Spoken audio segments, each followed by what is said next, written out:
Jadiin host itu juga. Ya, Assalamualaikum warahmatullahi wabarakatuh. Perkenalkan kami dari kelompok 1. Di sini kami akan mempresentasikan hasil kerja kelompok kami, yaitu klasifikasi penyakit tumor otak dengan citra ronsen berdasarkan segmentasi tepi. Bisa di next. Oke, sebelumnya kami akan memperkenalkan anggota kelompok kami, yaitu pertama Abdullah Kata dengan saya sendiri, dengan NIM belakang 005. Selanjutnya ada Muhammad Khalil Musyafa dengan NIM akhir 006. Selanjutnya ada Penutomo dengan NIM 007. Dan terakhir ada Jasenmu dengan NIM 008. Jadi next. Oke, pertama ada pendahuluan. Bisa next. Oke, otak merupakan sebuah sistem saraf pusat yang dimana dapat menggerakkan otot-otot pada tubuh. Oleh karena itu, adanya penyakit dalam otak yang tentu berbahaya.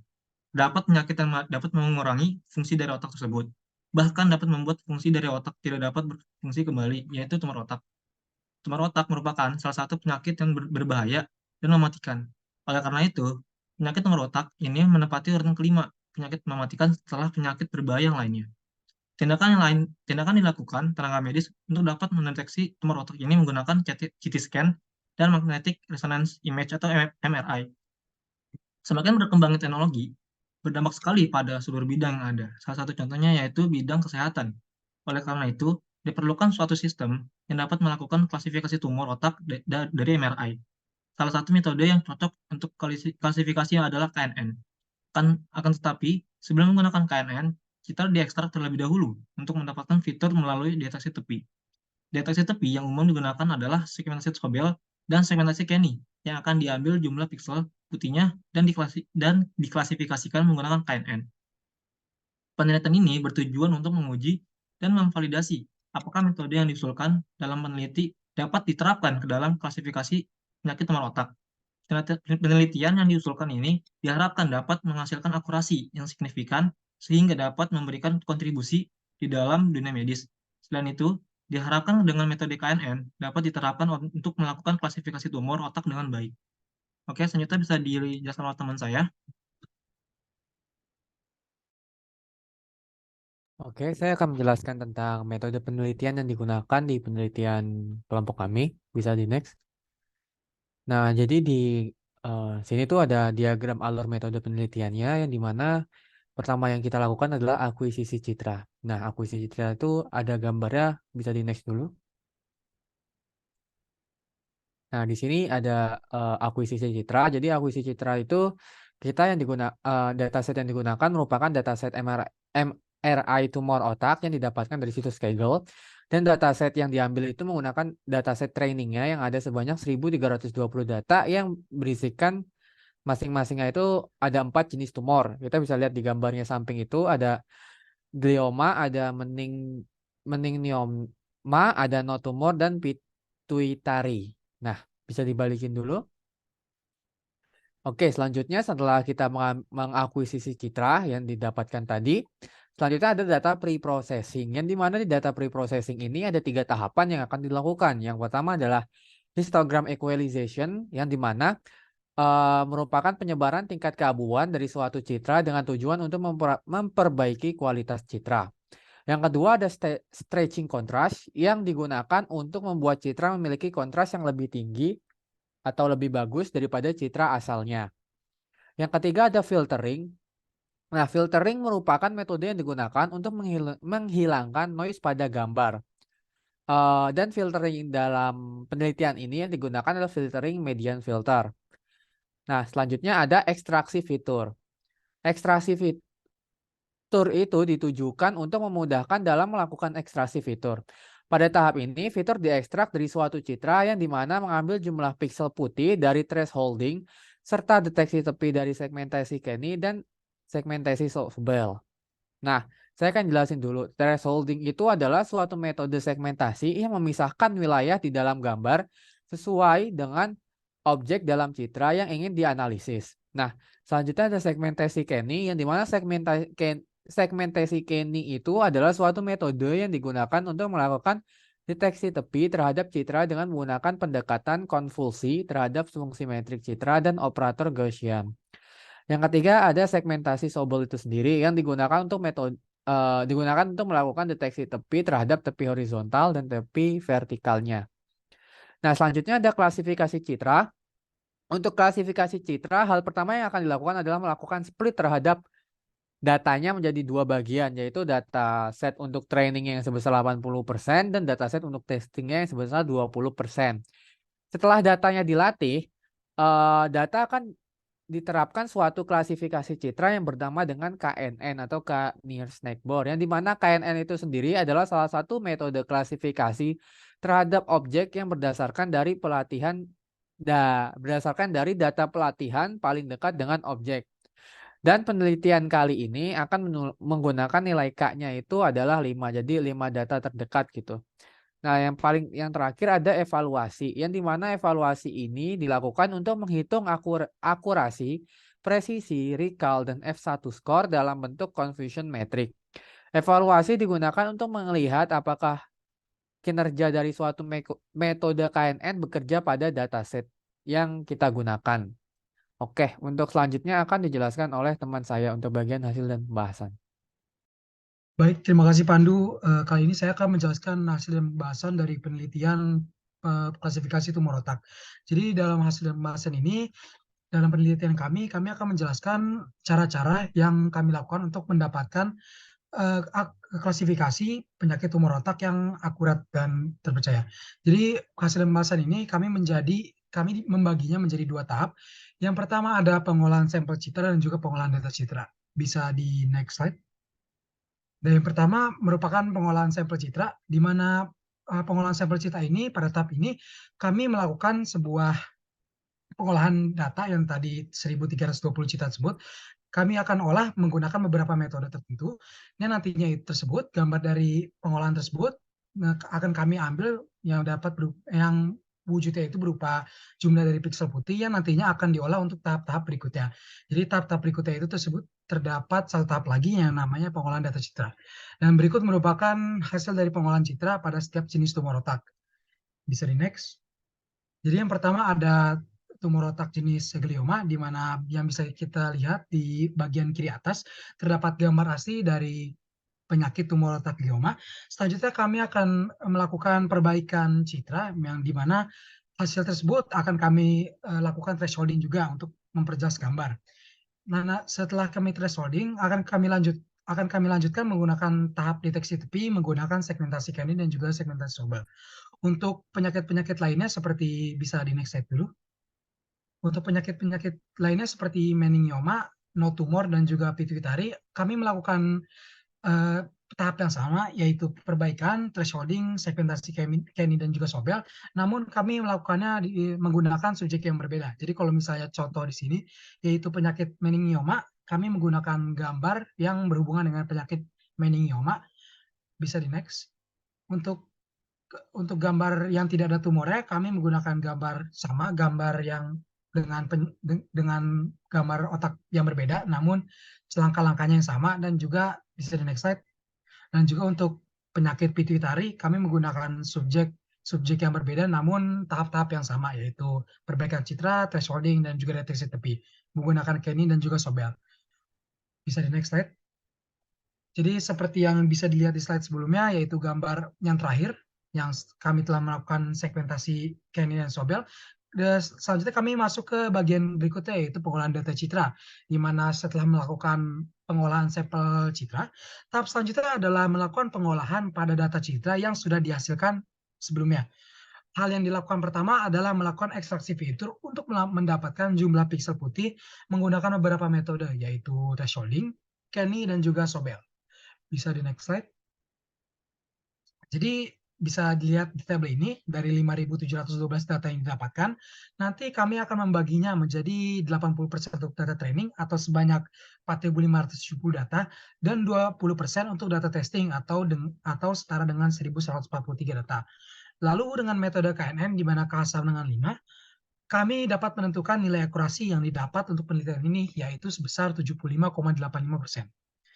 Jadi bisa dilihat di tabel 1 ini, jadi maksudnya itu 80% dan juga 20% itu banyaknya jumlah piksel putih pada data citra. pada data citra yang tadi kami olah sebelumnya. Jadi bisa kita lihat nomor 1, Kenny Swift 2020, threshold sebesar 10.571 dan Sobel sebanyak 11.075. Nah, dan selebihnya sama saja tapi menggunakan label yang berbeda. Bisa di next slide. Dan berikutnya merupakan evaluasi dari hasil yang telah kami lakukan, hasil dari penelitian yang kami lakukan, di mana evaluasi yang dilakukan pada penelitian ini menggunakan confusion matrix, di mana pada evaluasi yang kami tentukan ini ada beberapa hal yang dapat ditinjau seperti tingkat akurasi dari KNN, precision, recall, dan F1 score. Untuk evaluasi ini ada beberapa poin yang perlu diperhatikan. Yang pertama ada akurasi, di mana akurasi sendiri merupakan nilai dari kinerja model dalam melakukan klasifikasi terhadap data. Selanjutnya precision, di mana precision merupakan perbandingan antara rasio prediksi positif yang benar dengan hasil positif keseluruhannya. Recall sendiri merupakan perbandingan antara rasio prediksi positif yang benar dengan rasio prediksi data yang sebenarnya positif. Dan yang terakhir yaitu F1 score, di mana F1 score itu merupakan perbandingan mean dari precision dan recall.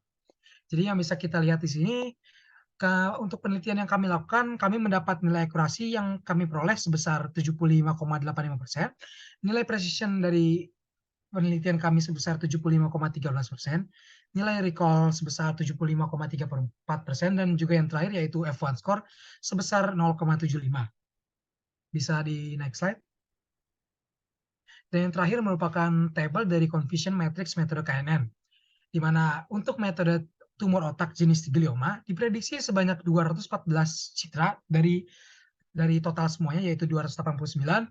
Untuk tumor otak jenis meningioma ditemukan sebanyak 152 citra dari 245 sesuai dengan aktualnya. Yang ketiga yaitu ada untuk tumor otak jenis tumor yang berarti tidak ada tumor, diprediksi sebanyak 236 citra dari 291 sesuai dengan aktualnya. Dan yang terakhir yaitu pituitari yang ditemukan menggunakan algoritma kita yang diprediksi, yang hasilnya diprediksi sebanyak 265 citra dari 318 sesuai dengan aktualnya. Jadi bisa kita lihat di tabel ini, jadi yang kami ambil merupakan bentuk dari angka yang terbentuk dari diagonalnya. Jadi bisa kita lihat dari glioma 214, meningioma 152, no tumor 236, dan juga pituitari 265 menghasilkan jumlah citra sebanyak 1.143. Selanjutnya akan dijelaskan oleh teman saya yaitu Jesselimo untuk masalah kodenya dan juga kesimpulan dari penelitian yang kami lakukan. Untuk Jesselimo dipersilakan. Baik, terima kasih. Selanjutnya saya akan menjelaskan hasil program yang telah kami buat. Yang pertama itu kami akan melakukan get data atau mengambil data tersebut, yang dimana di sini tuh kami mengambil data dari Kegel yang tadi brain tumor, lalu di-unsip terlebih dahulu. Setelah itu kami melakukan akuisisi citra, yaitu pembacaan citra. Yang pertama yang dilakukan adalah melakukan import library yang dibutuhkan. Setelah itu kami untuk membaca citra tersebut, terlebih dahulu kami memberikan label yaitu glioma, meningioma, no tumor, dan pituitari. Setelah itu image size-nya kita ganti 150 agar semua image-nya ukurannya sama. Setelah itu kami membuat fungsi get training data atau untuk mengambil data tersebut. Lalu masuk cara pemanggilannya itu train sama dengan get underscore training atau nama fungsinya, lalu mengambil folder path-nya itu kita pakai yang training. Setelah itu ditampilkan menggunakan subplot, yaitu ada glioma, meningioma, no tumor, pituitari. Selanjutnya kita masuk ke data pre-processing, yang dimana yang pertama itu histogram equalization. Untuk histogram equalization ini, tahap awalnya itu sama, menggunakan sebuah fungsi, yang berbedanya itu kita menggunakan salah satu fungsi dari library OpenCV, yaitu cv2.equalize_his, yang dipanggil yaitu image-nya. Setelah itu kita juga melakukan resize. Setelah habis itu dipanggil menggunakan folder yang tadi, yaitu training dispesifikan gliomanya yang kita panggil untuk histogramnya. Setelah itu kita tampilkan hasilnya seperti ini. Lalu untuk stretching sama seperti histogram, akan tetapi bedanya di sini untuk fungsinya yang dipakai itu convert scale ABS yang dipanggil image dengan alpha 1,5 dan beta 2,0. Lalu untuk pemanggilannya masih sama, stretching karena tadi kita simpannya di berbeda folder, folder yang dibentuk yang baru ini adalah folder histogram, maka di sini kita panggil folder histogramnya yang disesuaikan dengan masing-masing jenis tumor otak ya. Setelah itu masih ditampilkan dengan cara yang sama. Lalu untuk filtering seperti yang sudah dijelaskan oleh teman saya tadi, kami menggunakan median, yaitu sehingga kami menggunakan salah satu fungsi dari OpenCV yaitu CV2 median blur dengan yang dipanggil itu image dan channel-nya kita panggil 3. Setelah itu panggilnya itu memakai folder yang tadi sebelumnya yaitu stretching, terus kita apply ke filtering ini, lalu hasilnya menjadi seperti ini. Kalau dilihat kan hasilnya jadi lebih terang dan lebih halus karena seperti yang sudah dijelaskan teman saya, kalau pada tahap pre-processing ini kita melakukan penerangan gambar dan penghilangan noise. Setelah itu untuk thresholding, ini hanya gambaran karena buat gambaran aja kalau jenis pixel putihnya itu yang diambil itu yang kayak gimana. Nah, untuk thresholding itu kita pakai CV2 threshold dengan image dengan argumennya image 128, 255 dan CV2 trace binary. Trace binary itu berarti kita pakai 0101. Setelah itu kita lakukan resize juga, lalu yang dipanggil adalah filtering. Nah, hasilnya itu adalah seperti ini. Kan kalau threshold itu kayak memisahkan background-nya itu ya, dan menjadi pixel putih. Nah, hasilnya itu kayak gini. Habis itu segmentasi Sobel sama masih hanya gambaran, yang di sini karena Sobel itu menggunakan X dan Y, jadi kita ada Sobel X terlebih dahulu, yaitu Sobel, yang di sini 1 artinya X, dan 0 untuk Y, dengan K-size-nya itu sama dengan 5. Untuk Sobelnya juga sama, setelah itu hasil dari Sobel X dan Sobel Y di bitwise menggunakan CV2 bitwise OR, terus di convert scale ABS itu biar menghasilkan pixel putihnya itu, menggunakan convert scale ABS. Setelah itu yang dipanggil menggunakan folder sebelumnya yaitu thresholding. Hasilnya adalah seperti ini, bisa dilihat bahwa ada pixel putihnya di satu persatu seperti ini. Selanjutnya untuk Kenny itu sama seperti Sobel, tetapi bedanya itu dia di pemanggilan fungsinya itu CV2 Kenny dengan argumen image 100 dan 200. Setelah itu untuk Kenny kita pakai yang thresholding. Habis itu untuk gambarannya adalah seperti ini. Dapat dilihat kalau Kenny itu karena menggunakan konfusional, dia lebih halus daripada si threshold tadi. Untuk ekstraksi fitur, nah baru di sini kita menggunakan yang tadi threshold, Kenny sama Sobelnya itu. Nah yang pertama itu kita mendefinisikan untuk thresholdnya untuk Kenny-nya terlebih dahulu.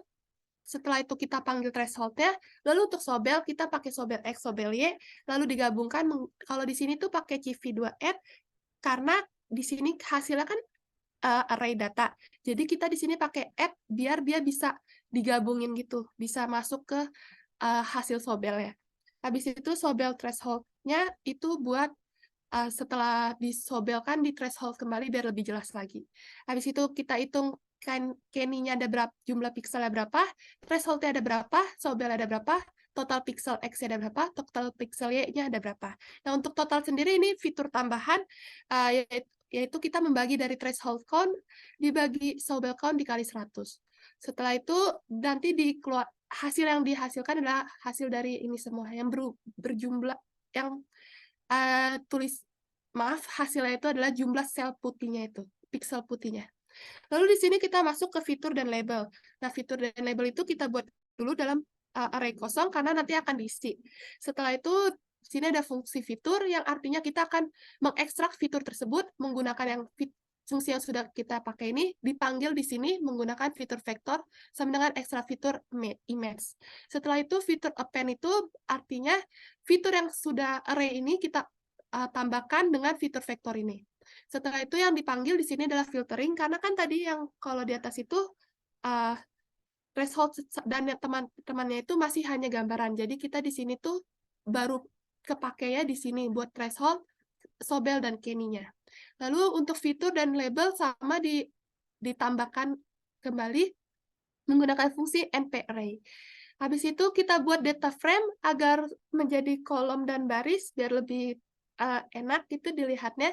Di sini tuh ada kolomnya itu sesuai yang tadi kita ekstrak fiturnya itu, terus labelnya itu yang udah kita tentuin, yaitu glioma, pituitary, dan meningioma, no tumor, dan lain-lainnya. Habis itu kenapa di sini di-replace tuh karena kan nama file itu masih kayak ada trg.gl dan trgltr. Nah, itu kan jadi kayak rancu gitu. Nah, jadi kita replace dulu biar sama-sama yang trgl glioma, pokoknya ada glgl itu glioma, me itu meningioma, no itu no tumor, dan pi itu pituitary dengan in place-nya true. Setelah itu ini hanya kita ke Google Colab jadi data table itu biar lebih jelas aja sih sebenarnya hasil yang seluruhnya itu gimana. Soalnya kan kalau di sini kan titik-titik nih, kayak nggak kelihatan hasilnya tuh berapa-berapa aja. Kalau di sini nanti bisa lebih jelas gitu. Nah, selanjutnya kita masuk ke klasifikasi citra, yang dimana kita membaginya itu bagi data jadi X dan Y. Nah, X-nya itu dari key count sampai total, lalu untuk Y-nya itu adalah labels. Setelah itu dibuat masuk ke training data, yaitu X-train, X-test, Y-train, Y-test, yang dipakai menggunakan train underscore test underscore split. Terus kita di sini test size-nya 0,2, berarti train size-nya itu 0,8 dengan random state 42. Terus K yang kita pakai adalah 5, setelah itu model yang kita panggil yaitu KNN, setelah itu modelnya di-fitkan dengan X-train dan Y-train yang sudah kita latih, setelah itu untuk predik yang kita menggunakan X-test-nya, yaitu model.predict. Untuk akurasi sendiri, kami menggunakan dari library sklearn matrix, yaitu akurasi score, dan mendapatkan hasilnya, untuk yang dipanggil akurasinya itu dari Y-test dan Y-pret-nya. Setelah itu hasilnya itu 75,85%. Nah, untuk model klasifikasi ini sendiri, ini artinya adalah percobaan kami saat mencoba memasukkan datanya. Nah, kalau kita lihat di ini masukin datanya itu kita panggil dari folder testing, lalu kita definisikan seperti yang kita olah terlebih dahulu, yaitu di histogram dulu, di stretching dulu, di filtering dulu. Setelah itu masuk ke ekstrak fiturnya masih sama seperti yang di atas, lalu hasilnya keluar adalah no tumor. Nah, untuk evaluasi sendiri, kami menggunakan confusion matrix yang dimana akurasinya 0,75,853%, untuk presisinya 75,13%, recall-nya 75,34%, dan F1 score-nya 0,75. Yang dimana artinya dalam penelitian ini kami berhasil membuat sebuah model klasifikasi dalam metode KNN yang dapat mengklasifikasikan jenis tumor otak. Yang dimana hal ini dibuktikan dengan F1 score yang mendekati angka 1, yang berarti hasil metode ini sudah baik dan sudah dapat digunakan. Akan tetapi karena masih di bawah 100%, tentu masih ada kekurangan di dalam model ini, sehingga kami sarankan untuk penelitian selanjutnya dapat menggunakan metode yang lebih berbeda dan ekstrak fitur yang lebih ditambahkan. Sekian dari kelompok kami, kurang lebihnya mohon maaf. Terima kasih.